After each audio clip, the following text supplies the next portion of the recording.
Good morning and welcome to Sports at Sunrise. We give you our morning sports opinions. I'm Caleb. This is Matt Geek. How are you, Geek? Bro lost it for some reason. Hello, I'm okay. I exist. I tire. Then wake up. No, Yes. I wanna. Please, for me. No, For the but we should talk about the things. How are person. you doing? I am here. That's the big thing is Nice. I am here. So I will take that. Fair. So, we haven't covered baseball in a while, so I've got a few Rockies things to talk about. I don't really care much about the ones from Sunday and Monday, so we're not going to talk about those. We got Tuesday. Other than that weird Michael Lorenzen thing, where he had been like the worst pitcher for all of spring training, and then he goes 4 2/3 innings and 2 hits the USA to help Italy beat them, which is funny. Shout out Michael Lorenzen. Hopefully he's good for the Rockies at some point. The Rockies pitchers still aren't good, and also Hunter Goodman is scaring me. Bro has not figured out how to hit a baseball yet, which is a problem. He's supposed to be the Rockies' best hitter. That's bad. Hey man, he'll figure it out. I sure hope so. Kyle Karros still looks pretty good, so hopefully he gets to be Rockies' third baseman. It's really interesting. The young guys are doing things and making all of the Rockies' new signings look like they might not actually have a job, which is really interesting. But that was supposed to be the point. Like they specifically signed the guys that they signed we want the young guys to have to compete and earn a spot, and it at least kind of seems like they're doing that. Charlie Condon still very, very good. Tyler Freeman looking good. Ada El Amador, I always say his name wrong, so I'm glad I got it right that time. I always want to say, I don't know what I always want to say. Now I can only remember the right way. You just That don't doesn't want to matter. say that. I guess. He is looking good, and I would love it if he would actually be our opening day second baseman. I just don't believe it. Yeah. Chase Dollander is still looking shaky, which is sad. That Hopefully, is- though, hopefully that's mostly a spring training thing, because that's how pitching works. It's spring training, so you're just trying tons of things, and then, Yeah. That's fair. it exists. Brenton Doyle still looking Brenton Doily. TJ Rumfield is really making it hard for Charlie Condon to have a job, which sucks. I don't know. And then finally today, Charlie Condon still looking good. Only guy on offense that does. Jose Quintana, the Rockies' biggest pitching signing, really bad. Jimmy Herget looking bad now. I don't know. There's things to be excited about, and there's a lot of very bad. It's the Rockies. I have no faith. That's fair, but have some faith. They have a chance to be not good, but they have a chance to be entertaining and fun, which is what we need. Hey man, Right. baseball is a sport in Colorado. That's what baseball is. Also, World Baseball Classic stuff. Did you see any of that? I can't lie. I have not been able to lock into this year's. So the U.S. almost missed the actual quarterfinals. I did see we Because- got bailed by Canada. Lost a game that was able to get us in. No, Mexico lost a game and Italy scored enough runs for that to matter. Because what happened was the manager for Team USA didn't realize they needed to win a game to the Italy game. So he didn't have any good players playing, because he said in an interview before the game that, yeah, since we already have the quarterfinals locked up, it doesn't matter. That was untrue. We did not have it locked up, and then we lost. And then it was if Mexico beats Italy and there's only a certain number of runs scored, we don't make it, which is not good. But lucky happen, I guess. I need to go find the World Baseball Classic bracket now. But It is we disappointing. did luckily we did beat Canada today, so no embarrassment, because that would have, after all the shit we talked, that would be embarrassing. Facts. And then yeah, the Dominican Republic team is, dog, I don't even think the US is gonna make the final, if I'm honest. Paul Skeens, be him. Well, Paul Skeens can't pitch every game. Paul Skeens figure out how to pitch every game. That'd be cool, but that's also like genuinely just not allowed. They do it in middle school. We could do it in the pros. Also, real quick, Clayton Kershaw has confirmed that he's being removed from the Team USA roster after their win versus Canada, meaning Kershaw's career is officially over. Not Enjoy shocking. retirement. We won't miss you. No. Well, technically we will, but you played for the Dodgers, so we won't miss you. Facts. Facts, though. Fuck the Dodgers. All right. Tell me about sports ball. The Ravens, after pulling out of Max Crosby, pause. That is an awful way to phrase that, dude. Oh my god. Clip it. Or don't. The Ravens, after pulling themselves out of the Max Crosby trade, There you go. signed Trey Hendrickson for 4 years, $112 million. Unsurprising, right? Which is similar to what it was Odefe Owe got. Who got 4 years, 100 mil at Edge? Adafa Owa, but I mean, he got 20 million more, so that's an extra 5 mil a year. He got an extra 12 mil only. That's an extra 3 a year.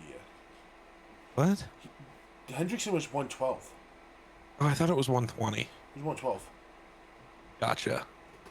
He can get. He can make up to 120. He get Gotcha. incentives. Gotcha. Which, as you can expect, has been going over really well with fans of knowing the situation, because they apparently had the full disclosure on the Crosby's recovery before the trade, and realized the price they could get for Hendrickson after agreeing to the trade. Yeah, we knew that was what happened. But also, apparently, Hendrickson signed the deal thinking he was going to be with Crosby. Interesting. Apparently, part of it is he thought it was going to be he and Crosby rushing the passer together, not one or the other. I saw stat tweet came out. That's crazy. Yep. Did the Daniel Jones deal happen before the last time we talked? No. How do you pay a mobile QB coming off an Achilles that much money when you know he's not going to be as mobile anymore and was never good as a pocket passer? And as a quarterback who has not proven he can consistently play at the level he was giving you the before the injury. Right. And also, the timing of that is weird. You could have at least, like, you had the tender on Daniel Jones, so you could have at least brought in Kyler and at least had a discussion. Mm-hmm. So, They I chose don't not to. know. Hey, man. They're living their Very best weird. life. I guess. So it's not a They're great living life. a life. The Patriots have signed Kevin Byard to a 1-year deal. I like the signing for them. I mean, yes and no. He's the old man, so I don't know. Yeah, he could I take don't his know. big AIDS plays a role jump. Yeah. down. Same time, if he doesn't, I mean, look at the Bears. There's a reason, one, that they brought 0 members of their secondary back, and 2, why all of those members of their secondary only got 1-year deals. mm-hmm. There's a reason for that. So, yeah, you know. The Commanders signed Chig. I'm not going to say his last name. Why? Because I'm not going to pronounce it right. Okay. On the Kowo?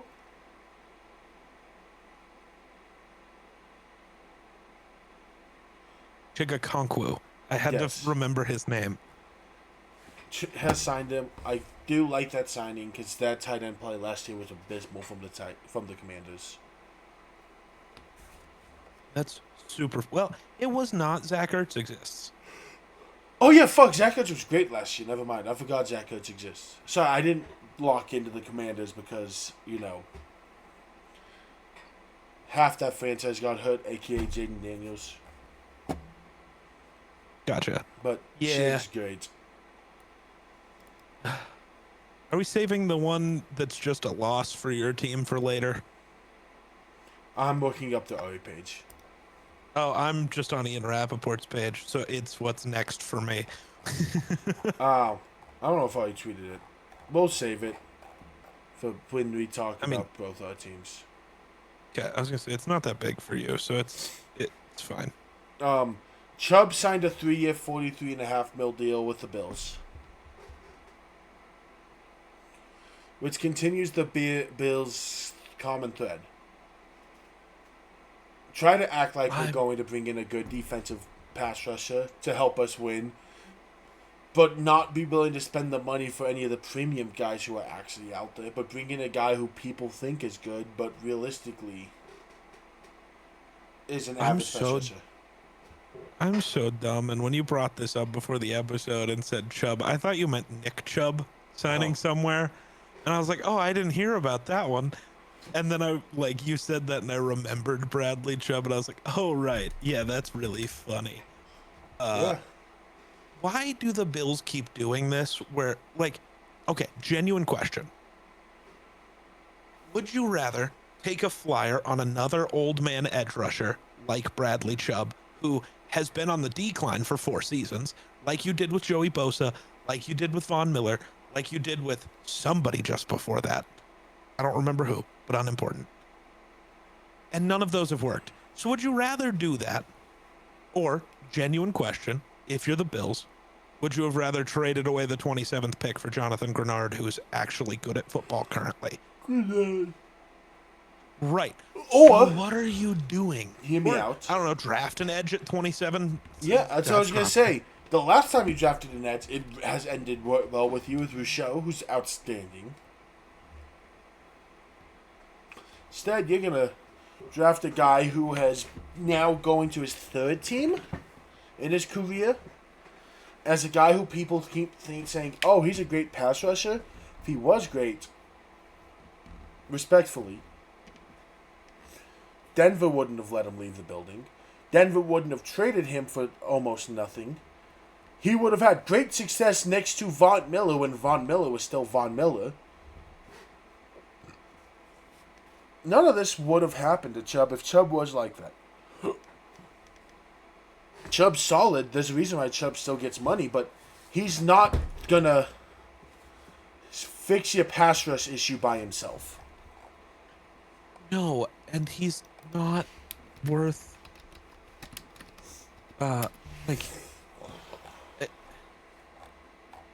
can't fix the issue by himself, and I'm not even sure he's a Robin fully at this point, mostly because of injury. So and then you lose Bosa anyways.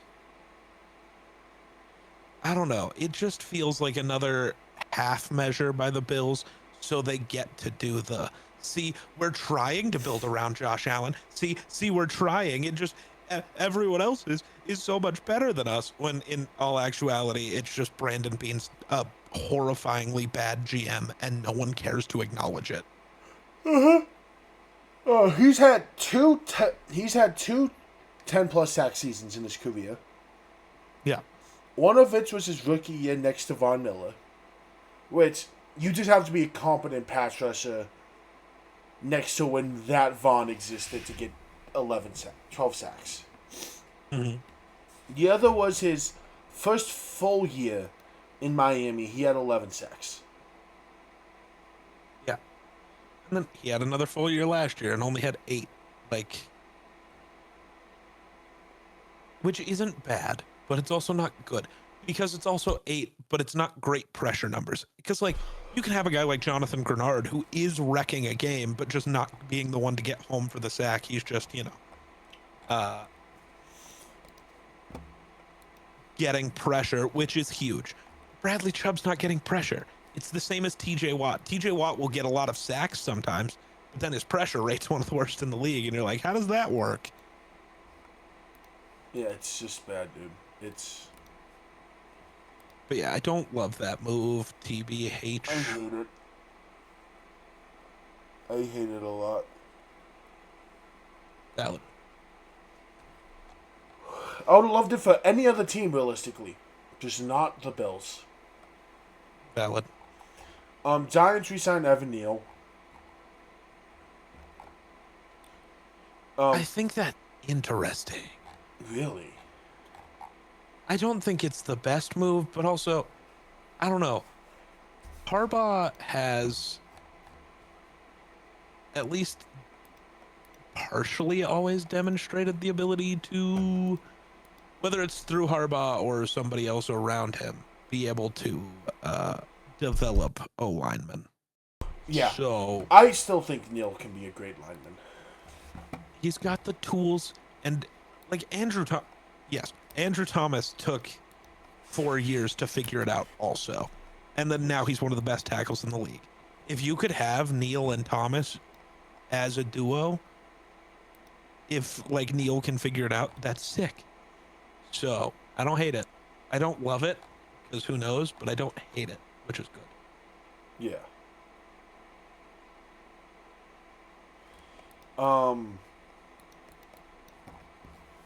Osa Odigizua, yes, has been traded to the 49ers for a third-round pick.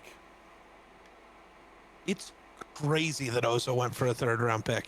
I mean, deserving. He is very good, and I don't understand why the Cowboys are giving up on defensive pieces. I get money, but also, I mean, Dallas is trying to pretend they're going to compete. You don't get rid of good players when you're trying to compete. You just ride it out and let him walk in free agency next year. That is how you do that. Realistically, you just commit to a 3-4, and you just have two big-ass ends in a 3-4. Yeah, that would be the correct way to do that, yes. Yeah, it's just have... Because Rashawn Gary works better as an outside linebacker anyways. Let Kenny and Osa play a big D end. Have Rashawn Gary and whoever your other edge rusher is going to be. Yeah. Be edge rushers. Be edge rushers and outside linebackers who drop, because that's what Rashawn Gary has done his entire career. I think making him a hand in the dirt 4-3 guy probably isn't going to work. What do I know? Cowboys are trading Solomon Thomas and just swapping sevenths with it. Yeah, because Robert Saleh refuses to be a head coach without Solomon Thomas. Yeah, man. He just can't coach without that man. Derek Nottie is going back to Kansas. Woo. Former last year's starting quarterback Cooper Rush has been released. Woo. I know, right?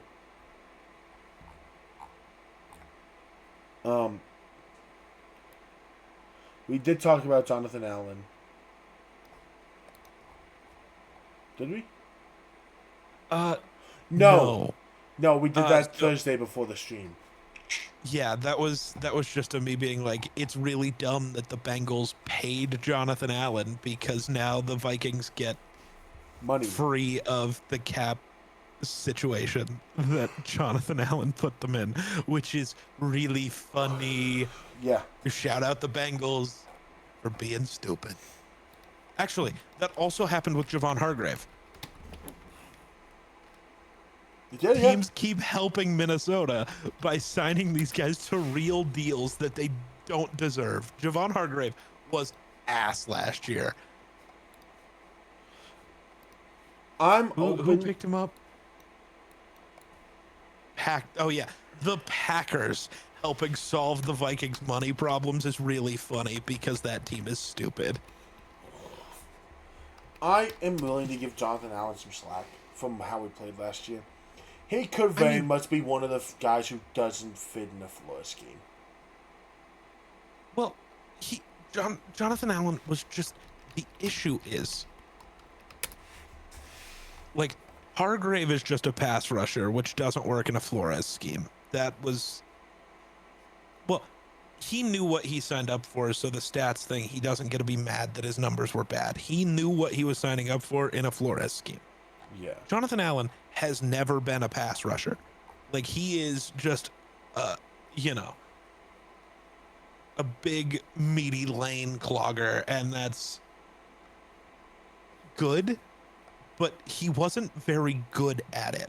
The Vikings' run defense got markedly better when Levi Drake Rodriguez came in and replaced him. That's a problem. I'm willing to cut some. I'm fine with the Jonathan Allen thing because, I can buy more that he was just a poor scheme fit, or whatever variables played into that. Because that happens even with defensive tackles. People want to say defensive tackles can play wherever and be fine. Jonathan Allen is really good at what he does 99% of the time. It could have just been wrong fit, wrong team. Which is not something you can predict of.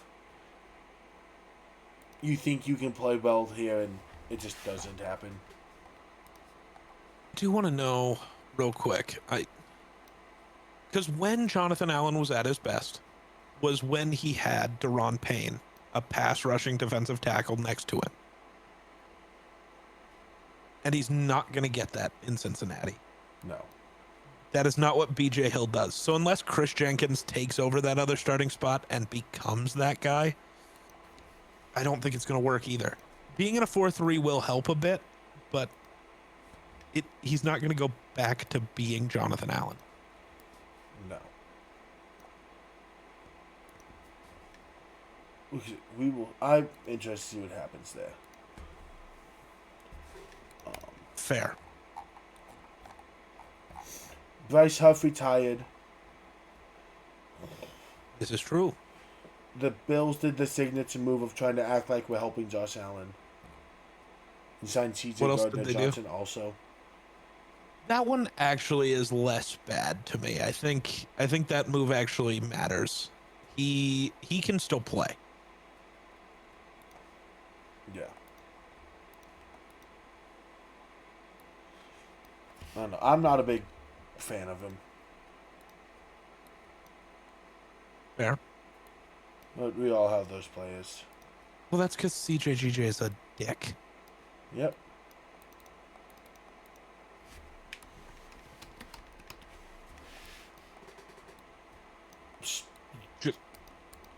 Go ahead. I'm trying to find the next move.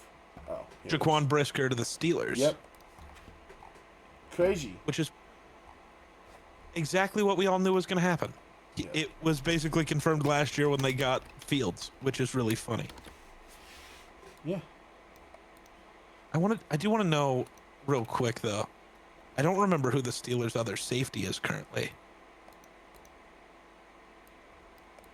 So Brisker, so they have Deshaun Elliott and Darnell Savage. Yeah, Darnell Savage hate will it. be the. Yeah, it's a.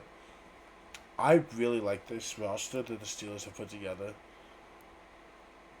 They're building something. Who's going to be the quarterback is my thing.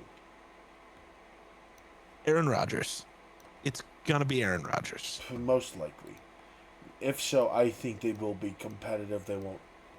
I don't think they'll win it all, but they'll be so much better than they were last year. No, they will be exactly 10-7 again. Actually, wait, I forgot a big factor in that. They don't have Tomlin. Yes. They have Mike McCarthy. Well, I forgot how much miracle Tomlin had to do last year. Yes. And that's not what we're talking about. Damn, who got Deshaun Wright. Or did you? That's crazy. I mean, you're right, but that's crazy. Go ahead. Dolphins are signing Jalen Tolbert. I mean, they got to replace Tyreek Hill in the aggregate. They're playing Moneyball, replacing Tyreek Hill in the aggregate. I need to go make that tweet.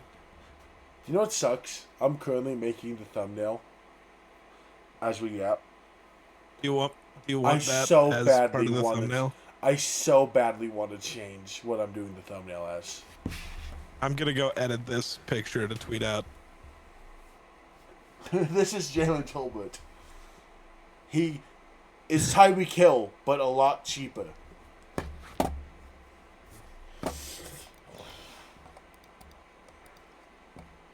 Actually, I got this. I think.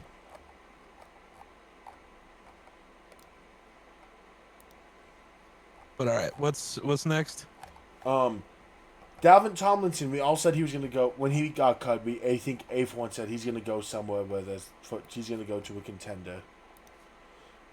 He is now a Charger, which I think a lot of people knew he was going to go somewhere and play meaningful football. Dalvin Tomlinson, right? That's who you said? Yes. Yes. I really wanted him to go back to Minnesota, though. I really did. I missed Thanos. I would have loved him in Denver to replace Myers. It's Dalvin Tomlinson. I think every team in the league would have. He is one of those guys where if you watch enough football, you know who he is and everyone wants him. And the people who don't know him would be like, who's this guy? And everybody else gets to be like, For context, Dalvin Tomlinson. So I'm pulling up his stats. For box score watchers, his best season. I'm just gonna go off QB hits. That feels like a stat people like to look at. Was in Cleveland where he had 18 quarterback hits and 3 sacks. Which isn't what Dalvin Tomlinson does. No, so but that's what box score watchers will do. His real best season was a few years ago in New York, where he had 8 TFLs and 3.5 sacks with his hits, but had a fuck ton of tackles. Fair. And just wrecks havoc. I love me some Tomlinson.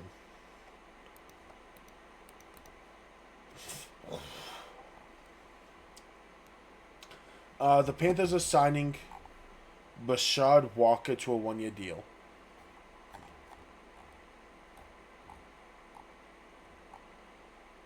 I don't understand what Green Bay is doing. Letting him walk?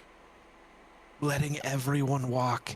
The Packers, but also trying to sign Javon Hargrave to pretend you're competitive. Your O-line is a bag of Swiss cheese.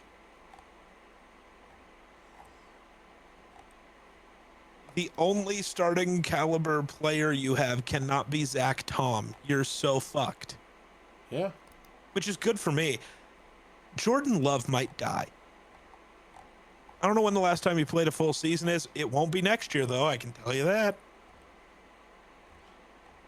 You never know. They could draft somebody who could help them a lot. Uh-huh. Can they draft 4 people who are going to help them a lot? Potentially. Some teams have done it.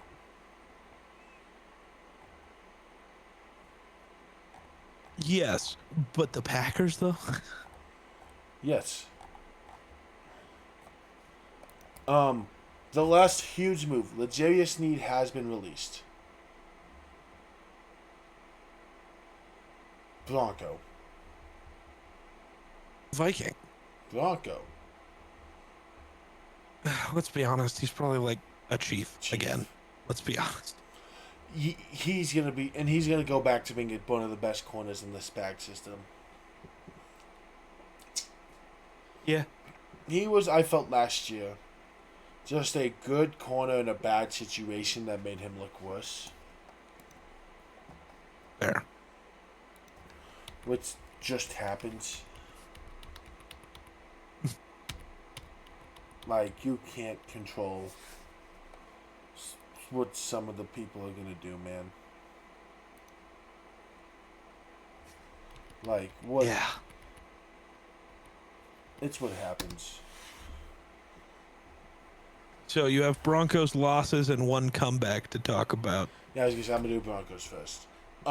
Greenlaw is gone. He went to San Francisco. It's not a big loss. It's not a big... I wish we would have given him another year. Just... He's not worth the money that even San Fran paid him. I don't think you wanted him back for that. If we weren't going to do anything, I would have... Do not just hope for bad players. If we weren't going to sign anybody, we could have at least signed some ass. And this is where the Broncos fans are very frustrated. The last time we were this close to the Super Bowl, do you know what we went on to do? We signed Aqib Talib, Darian Stewart, DeMarcus Ware, all in the same offseason. Yeah, and then had a really bad next season, and it didn't matter for 2 years anyways. No, I think we went to the AFC Championship the year before and just lost to the Patriots. No. Wasn't that Ravens year? No, that was the year before. Yeah. That was the year before the Super Bowl. You're right. Yeah. And then we went My brain was like, no, that was you lost your first playoff game the next year. We might have already had Ware. I don't think we definitely didn't have Ware because Duvernay was on that dresser. So we signed Talib, Ware, Stewart. I think Ward was even in that class. We signed all these guys when we were just shy of the Super Bowl. Felt just shy to the eventual chance of the AFC chip and went on to win a Super Bowl. And now we were an injury away from making the Super Bowl, and we have signed nobody. With that being said, let me get there because I think I know what you're going to mention. We did re-sign Jaleel McLaughlin. That's not what I was going to bring up. No. Yes. Yeah, I'm getting there. Which does mean we've brought back everyone who caught a pass outside of Trent Sherfield from last year's offense. Where it gets interesting is both Quinn Miners and Jonathan Cooper restructured their contracts today, clearing another $20 million cap space, which probably means something's in the back brewing. In the biggest news is around that is AJ Brown. Broncos aren't getting AJ Brown. I hope no. not. What I was going to bring up is I think the Broncos realize that while yes, you were a play away from the Super Bowl, I think the Broncos are kind of doing what the Patriots did, which is yes, we made the Super Bowl. We did not belong there, and this free agency period, yes, you could have went out and signed people. Not a single one of them was worth the money that they got signed for. And that's how you set your team back. It is smarter to wait until next year with a bigger free agent class, free up some stuff, because you could have signed 10 free agents and still not competed with the teams who are going to get their superstar quarterbacks back. I agree 99% of the way with you. Okay. I think there are definitely names. For example, I'll just straight up say it. Losing John Franklin Myers. Yeah, that's rough. Absolutely huge. Especially for that. People are hating on the contract re-signings of, Singleton and Stranad, and I'm like, no, because that's barely going to affect our cap space. Yeah. I think there's guys in this class who, realistically, for what people paid them, if we would have thrown them an extra few million and gotten them, would look still like great signings. Yes, but also I can understand I would rather save cap space. Let's go pick a bunch of guys who are going to fit the team better. And, let's build young and then also do the thing, Especially since we're also apparently still in talks for Njoku. Oh, yeah. If you could swing David Njoku or, a bunch of different options. There are still some pieces. That's the thing. It's not normally the teams. Look at the Vikings last year. They were the biggest signers for all of the first few days. Yeah. It didn't work out. It is normally It's the Isaiah Rodgers signings that happen 5 days in that like No, aren't to a massive deal that matter the most. It's normally not the big names. Sometimes the big names are huge for their next team, and other times they don't matter. So I hope the Broncos do nothing and it goes really poorly for them because I'm a hater. But genuinely, they are making the correct move. I do think bringing Greenlaw back would have been bad. The 49ers are going to regret that, especially since they had other linebackers who played well. And also, you could have kept Eric Kendricks for cheaper, who looked better as a 31-year-old than Greenlaw ever did for that defense. So I don't know what we're doing. I'm standing by being patient with Greenlaw because he was just hurt all year last year. He was good when he was on the field. He was just hurt. He's story of his career. But do we think that's going to get better as he approaches 30? And also, he was good, but he was never great. And he's also a douchebag. So, If we're going to give the injury patience for JK as a Broncos organization. JK on the field is better at his position than Greenlaw ever has been. Don't do that. And also, giving him the patience while paying him nothing is different. $8 million for a middle linebacker is real money. That's like near top of market value for linebacker. We have the cap space for it with ease. That doesn't matter. You don't just sign guys because you have cap space. That's silly. But we are still going to feel the repercussions of it. Actually, I don't know if we're going to feel it that bad because of the fucking dumbass San Francisco contract they gave him. Right. And also, like, what repercussions? The defense was great without him. On cap space. Oh, no, because San Fran gave him real money. I know, and then I said, oh, wait, never mind. San Fran did pay him more than we were paying him. So we actually probably won't feel that. Yeah. So, yeah. Talk about your Vikings. Oh, so I don't know if you saw this. It was announced that next week, Adam Thielen and CJ Ham are getting a retirement press conference with the Vikings. I feel like there's another notable name that should be joining them for their retirement press conference that's not, which is very intriguing. I think Hitman's coming back. Actually, I think he's just missing Bryce Huff. And I'm excited. Hitman doesn't deserve a press conference. Or they're going to give him his own. I think, genuinely, as much as I hate to say this, the one thing matters, and he's going to give it another run. I will bring up the one thing because I'm wearing the jersey in a minute. Aaron Jones didn't end up getting cut. He just reworked his contract and took a bunch less money. And we kept him, which is good and also points to the fact that this running back class really sucks, actually.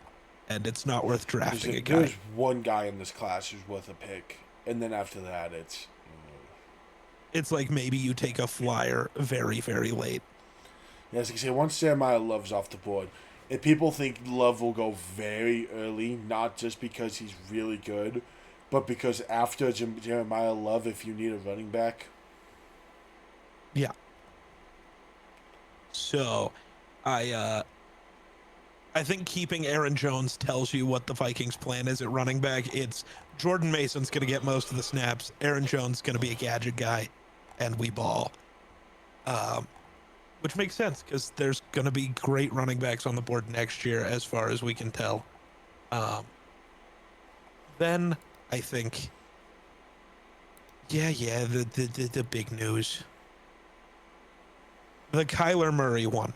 Though I'm intrigued because it actually appears it might not be the end for JJ. Not because I know they're saying he's going to compete for the starting job. No, he's not.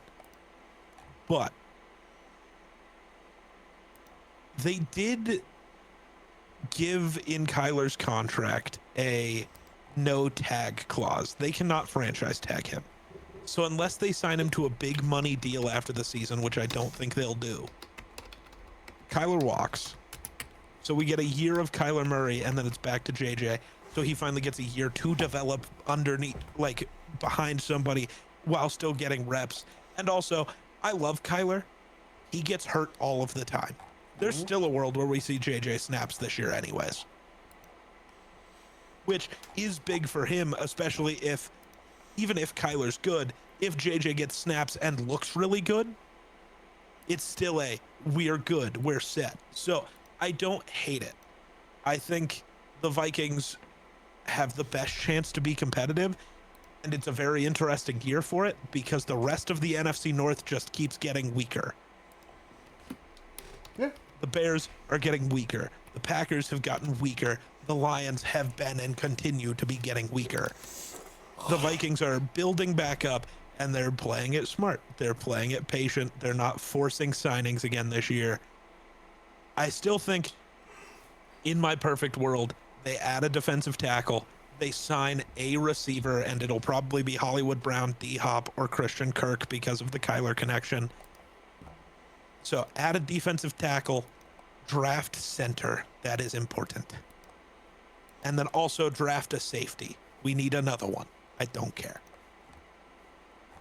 But No, you don't. the Kyler move, I've been thinking about it. It doesn't, the way they structured it doesn't mean we're out on JJ yet, which is important to me because Kevin O'Connell's biggest thing is organizations fail young quarterbacks before young quarterbacks fail organizations. I don't want them to give up on this yet. You know? Yeah. That's all I have, though. Anything else from you? I have nothing. All right. Anyways, that does it here at Sports at Sunrise. We hope you have an outstanding and bye.